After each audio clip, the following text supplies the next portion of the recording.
Hello everyone, कैसे हैं आप सब। मैं मुकुल अग्रवाल आपका आप ही के यूट्यूब चैनल में स्वागत करता हूं। और आज की वीडियो है खास। निफ्टी बैंक निफ्टी अगले हफ्ते कैसे रहेगी और इंट्राडे का किंग कैसे बने, क्योंकि आप सबको यही तो चाहिए। इंट्राडे कैसे हो सकता है। लेकिन मेरी हमेशा कोशिश है कि आपकी सोच को बदलूं। तो निफ्टी बैंक निफ्टी से पहले मार्केट क्या कह रहा है, मार्केट में क्या सेंटीमेंट्स चल रहे हैं, ये सेंटीमेंट्स को समझना बहुत जरूरी है। तो सबसे पहले ये जानिए कि आईएमएफ ने अप्रैल में वर्ल्ड इकोनॉमी का आउटलुक जारी किया था, जिसमें कहा था यदि कोरोना महामारी ज्यादा समय तक चलती है तो आर्थिक हालात ज्यादा खराब होंगे। और बात यह भी आ रही है अब कि जून में अप्रैल से भी ज्यादा खराब स्थिति दिख सकती है ग्लोबल इकोनॉमिक कंडीशन की। और रिकवरी को लेकर बना हुआ है टेंशन टेंशन टेंशन। अगर आपको पता हो तो आईएमएफ ने अप्रैल में ग्लोबल इकोनॉमी में 3% की गिरावट का अनुमान लगाया था, लेकिन जो 24 जून को नया डेटा आने वाला है उसमें बात आ रही है कि शायद ये डेटा और भी खराब हो सकता है। बैंकरप्सी बड़ी बड़ी कंपनियों के बहुत जल्दी शुरुआत होने की बात है। जॉब लॉस का खर्चा है, खतरा बढ़ रहा है। और कंज्यूमर बिहेवियर में बहुत ही मेजर चेंज आया है, मेजर चेंज। और ये जो कंज्यूमर बिहेवियर में चेंज आया है, ये बहुत सारे जो पुराने बिजनेस के तरीके हैं उसको बहुत तगड़ा हिट करने वाला है। और ये जो रिकवरी है ये सबसे बड़ा चिंता का विषय है। ये थी पहली न्यूज जो समझनी बहुत ज्यादा जरूरी है, मेरे लिए बहुत इंपॉर्टेंट आती है। मुझे लगता है आपको भी सीखना समझना चाहिए इसके बारे में। दूसरा है कोरोना के कारण म्यूचुअल फंड में इन्वेस्टमेंट पर बहुत ही तगड़ा असर पड़ा है। और जो एसआईपी है, सिस्टमैटिक इन्वेस्टमेंट प्लान है, उसके जरिए जो म्यूचुअल फंड में पैसे आते थे वो मई में गिरकर सिर्फ 8123 करोड़ रुपए रह गए हैं। और ये 11 मंथ में सबसे कम है, सबसे कम। मैं एक डेटा फैक्ट पे बात कर रहा हूं और वो वीडियो बहुत जल्दी आएगी जिसमें आपको दिखाऊंगा। ये जो आप लोग देख रहे हो ना कि मई मंथ में लोगों ने घटा दिया है, उस डेटा फैक्ट में मैं आपको दिखाऊंगा कि जब भी कोई बड़ी गिरावट आई है और जब लोगों ने पैसे विड्रॉल कर लिए हैं मार्केट की रिकवरी में, वो सबसे बड़े लूजर रहे हैं। क्योंकि डेटा साफ कहता है कि उसके बाद बेहतरीन रिजल्ट मिला है। वो वीडियो पे काम चल रहा है, बहुत जल्दी आएगा अगर आप लोग चाहोगे तो। और मेरा क्लियर कट मानना है कि जो भी इन्वेस्टर हैं या जो नए आने वाले हैं, एसआईपी में इन्वेस्टमेंट कभी नहीं रोकना चाहिए। एसआईपी का मतलब ये यार नेक्स्ट 10 ईयर्स 15 ईयर्स के लिए आप कर रहे हो। इससे स्टॉक मार्केट के उतार चढ़ाव में जितना लोअर लेवल पे मार्केट रहेगा आपका एक्यूमुलेशन उतना तगड़ा होने वाला है। आप 100 रुपए लगा रहे हो, मार्केट रॉकेट की तरह भाग रहा है, आपको क्या मिलने वाला है? कुछ आपको रिटर्न 10 साल के बाद मिलेगा? कभी नहीं मिलेगा। कागज पेन पे नोट करके बताओ मुझे, कभी नहीं मिलेगा। लेकिन अगर 100 रुपए की इन्वेस्टमेंट नीचे के लेवल पे लगातार लगातार लगातार होते रहेगी, नीचे में माल इकट्ठा होगा, तब 10 साल के बाद जब मार्केट ऊपर पे रहेगा रिटर्न मिलेगा बंपर मेरे भाई।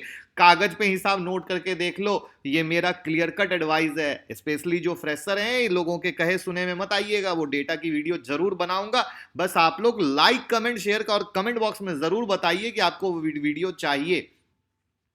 अब बात करते हैं कि ट्रेडिंग के लिए क्या होना जरूरी है, या क्यों आप फेल होते हैं, या कैसे आप ट्रेडिंग के किंग बन सकते हैं। मेरा जो 18 साल का एक्सपीरियंस है उसमें मैंने एक चीज क्लियर देखी है। लोग ट्रेडिंग और इन्वेस्टिंग के फर्क को भी अच्छे तरीके से नहीं समझते हैं। आते हैं ट्रेडिंग करने के लिए और कोई स्टॉक जैसे ही 10-20 रुपए नीचे जाता है इन्वेस्टर बन जाते हैं। फंड स्मॉल होने के कारण एक ही ट्रेड में फंस जाते हैं और उस ट्रेड का लॉस इतना ज्यादा होता है कि फिर कभी उससे बाहर ही नहीं आ पाते। आप में से बहुत लोगों के साथ ऐसा हुआ होगा, एक्सेप्ट नहीं करते, बताते नहीं, बट ये 80% लोगों का सबसे बड़ा सच है। ट्रेडिंग के लिए कभी भी टिप्स की नीड नहीं होती है। ये सबसे बड़ी गलतफहमी है ट्रेडर की कि टिप्स मिले और इंट्राडे करेंगे। तो भैया क्या जरूरत है? ट्रेडिंग के लिए सबसे पहले मार्केट की अंडरस्टैंडिंग की जरूरत है, मूवमेंट की समझ की जरूरत है, फाइनेंशियल डिसिप्लिन की जरूरत है, पर्सनल डिसिप्लिन की जरूरत है। तभी आप ट्रेडिंग में किंग बन सकते हैं। अगर दूसरे शब्दों में कहा जाए तो डिसिप्लिन, डेडिकेशन, एजुकेशन, एक्सपीरियंस, ये 4 चीज मिलकर बनते हैं successful trader. Discipline, dedication, education, experience, ये 4 चीज मिलकर बनते हैं सक्सेसफुल ट्रेडर। तो अब क्या है, डिटेल में समझते हैं। पहले एक चीज साफ दिमाग में बैठा लीजिए, ट्रेडिंग एक बिजनेस है, जुआ नहीं, और बिजनेस भी नहीं, सीरियस बिजनेस है। Serious business, extremely serious business. एक उससे भी बड़ी चीज, ट्रेडिंग और गैम्बलिंग के बीच में बहुत ही पतली सी थिन लाइन है, बहुत ही पतली थिन लाइन है। और ये पतली थिन लाइन इतनी ज्यादा पतली है कि लोग इसको देख नहीं पाते, और अगर कोई देख भी लेता है तो टूटने में वक्त ही नहीं लगता है। और इसी को टूटने से बचाना है। अगर ये टूट गया मेरे भाई, आपको कभी दिक्कत नहीं होगी।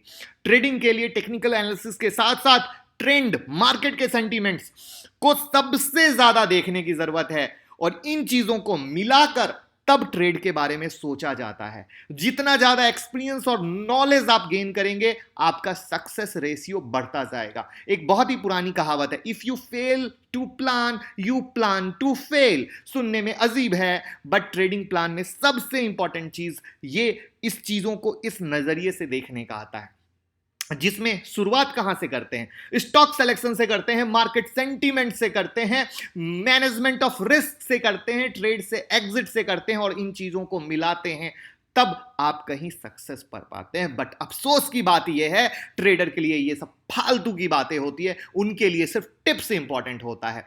जैसे ट्रेडर के लिए एंट्री इंपॉर्टेंट है, उससे भी ज्यादा इंपॉर्टेंट होता है एग्जिट, क्योंकि एग्जिट ही सही नहीं रहेगा तो आपका रिस्क रिवॉर्ड ही कभी सही नहीं हो पाएगा। इसलिए मैं एक बात बहुत बार सोशल मीडिया पे बोला हूं, trading is like a comedy and it's all about the timing. Yes, comedy में अगर टाइमिंग ना हो तो कॉमेडी फेल है, वैसे ही ट्रेडिंग में अगर टाइमिंग ना हो तो ट्रेडिंग फेल है। अब ट्रेडिंग एक पूरा का पूरा इमोशनल जर्नी है, रोलर कोस्टर राइडर की तरह। ओ यस, सही बोला मैं, इमोशनल जर्नी है, रोलर कोस्टर राइडर की तरह। तो जरूरत क्या है? स्ट्रेस फ्री रहने की, टेंशन फ्री रहने की। कई नए ट्रेडर इस इमोशनल जर्नी का मजा लेते हैं और एक जीत के बाद दुनिया के शीर्ष पर, टॉप पर अपने को किंग समझते हैं, लेकिन एक ही हार के बाद सीधा डंप में, सीधा डंप में। इसलिए जितना ज्यादा रिलैक्स और जितना ज्यादा टेंशन फ्री रहेंगे, उतना बेस्ट ट्रेड कर सकेंगे। इसलिए मेरी एक फेवरेट लाइन है जो मैंने अगेन सोशल मीडिया पे कई बार शेयर की है, अगर 2-4 रुपया स्टॉक ऊपर नीचे हो और आप परेशान हो तो समझ लीजिए तुमसे ना हो पाएगा मेरे भाई। ये काम देखो, सब काम, सब धंधा सबके बस की बात नहीं होती है। जरूरी थोड़ी है कि मैं फैक्ट्री खोल लूंगा, जरूरी थोड़ी है कि मैं कोई सिनेमा हॉल चला लूंगा। नहीं यार, भगवान ने सबके लिए सब बनाया है। तो 2-4 रुपए में अगर आपका धक धक धक धक धक धक होने लगे, बुझ जाइए आपके बात का बस का बात नहीं है। बहुत टाइम ऐसा होता है जब मार्केट आपको बोर करता है, या यूं कहें आपको एंट्री लेने नहीं देता है। उस समय आप जल्दबाजी ना करें, पेशेंस के साथ वेट करें। सही मौके का मौका और चौका, दौड़ के ट्रेड नहीं करना है। और सबसे ज्यादा जरूरी बात, गोल्डन वर्ड, ऐसे पैसे के साथ कभी ट्रेड ना करें जो लॉस होने के बाद आपको तकलीफ दे या आप उसको अफोर्ड ना कर पाए। यानी इमरजेंसी फंड के साथ या कर्ज के साथ कभी ट्रेड ना करें, क्योंकि उस पैसे के साथ आपका इमोशनली अटैचमेंट नहीं होता है, एक्स्ट्रा इमोशनल अटैचमेंट होता है। क्या होता है? Extra emotional attachment. और आप हर वक्त प्रेशर में रहते हैं, ये ट्रेड ऊपर, ये ट्रेड नीचे, अरे यार वो कर्ज का पैसा है, वो उसका पैसा है, अरे ऊपर नहीं। आप गलत डिसीजन ले लेते हैं। क्यों? दिमाग चौतरफा चलता, अरे यार पैसा लाया हुआ डूब ना जाए, पैसा लाया हुआ डूब ना जाए। इसीलिए इमरजेंसी फंड या कर्ज के पैसे के साथ तो कभी ट्रेड ही नहीं करना चाहिए।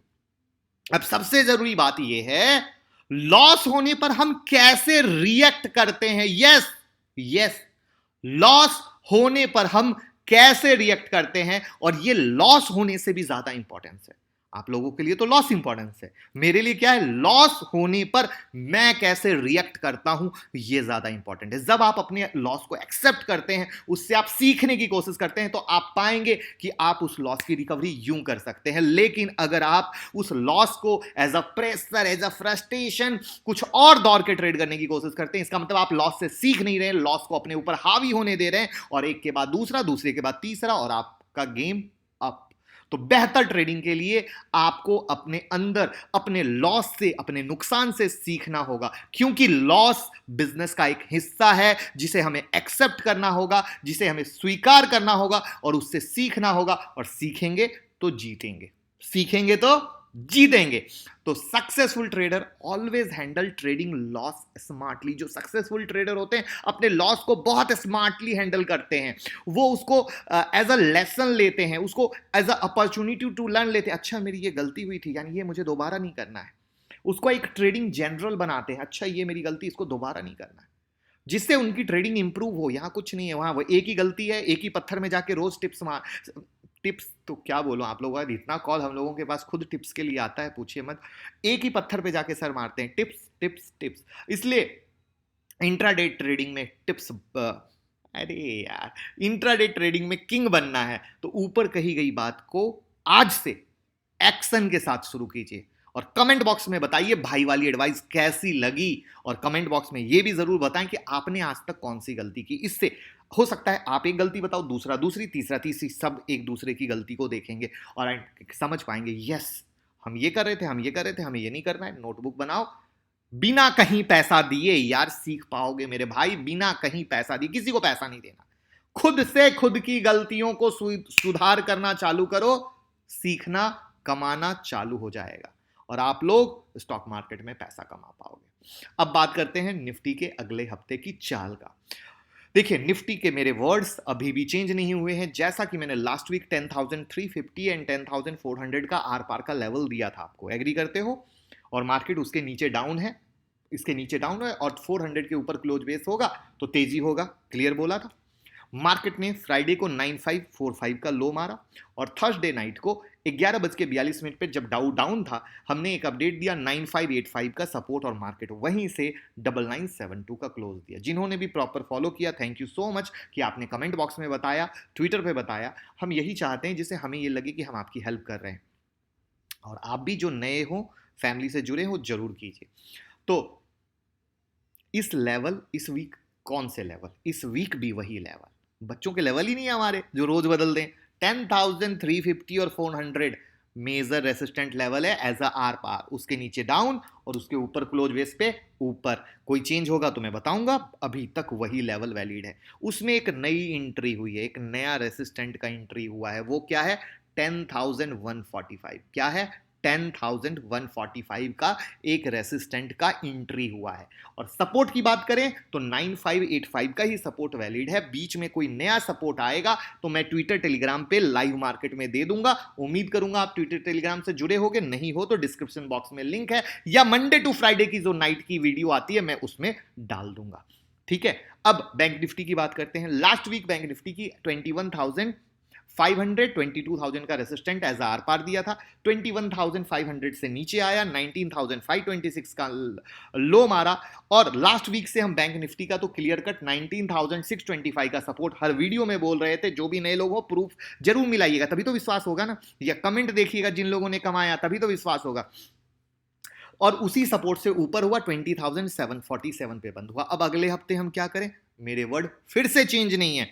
21,500 22,000 का रेसिस्टेंट लेवल है, जिसमें 22,000 एज अ आर पार काम करेगा। 22,000 के ऊपर क्लोज बेस होगा तो ऊपर की तरफ, नहीं तो उसके नीचे हम अंडर प्रेशर में ही मानेंगे। और सपोर्ट में 19,625 का ही सपोर्ट देंगे, वो चेंज नहीं करेंगे। रेस्ट अगर चेंज होगा तो लाइव मार्केट में टेलीग्राम ट्विटर में देंगे। अगर आपने ज्वाइन नहीं किया तो डिस्क्रिप्शन बॉक्स में ज्वाइन कीजिए, या मंडे टू फ्राइडे की जो नाइट की वीडियो आती है उसमें हम अपडेट कर देंगे।